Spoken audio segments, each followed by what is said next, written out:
আসসালামু আলাইকুম।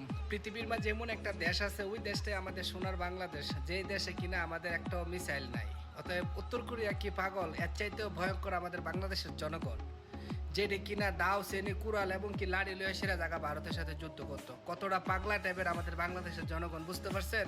তো আল্লাহরও একটা লীলা খেলা আছে, এই কারণে কিন্তু বাংলাদেশে মিসাইল নাই। যদি মিসাইল থাকতো তাহলে বুঝেন ভারতের অবস্থাটা কি হতো। কথার আগে মিসাইল ছেড়ে দিত। উত্তর কোরিয়া কি? উত্তর কোরিয়া জেংজুংয়ের দিকে আরো ভয়ঙ্কর হইতো আমাদের বাংলাদেশের জনগণ। এই কারণে আল্লাহর একটা কুদরত আছে যে এই দেশে মিসাইল দেওয়ান যেত না, এই দেশে মিসাইল ছাড়াও তারা রাখতে হইব। আর নাহলে কন্ট্রোল করা খুবই টাফ ব্যাপার বাংলাদেশের জনগণরে।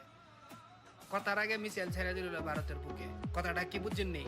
এটা সেই বাংলাদেশ, যে বাংলাদেশের জনগণ আতো শ্রেণী লইয়া, কাশি লইয়া, বইটা লইয়া, নাঙ্গল লইয়া, একটা লইয়া, ছুরি লইয়া যুদ্ধ লাগে প্রস্তুত হয়ে থাকে।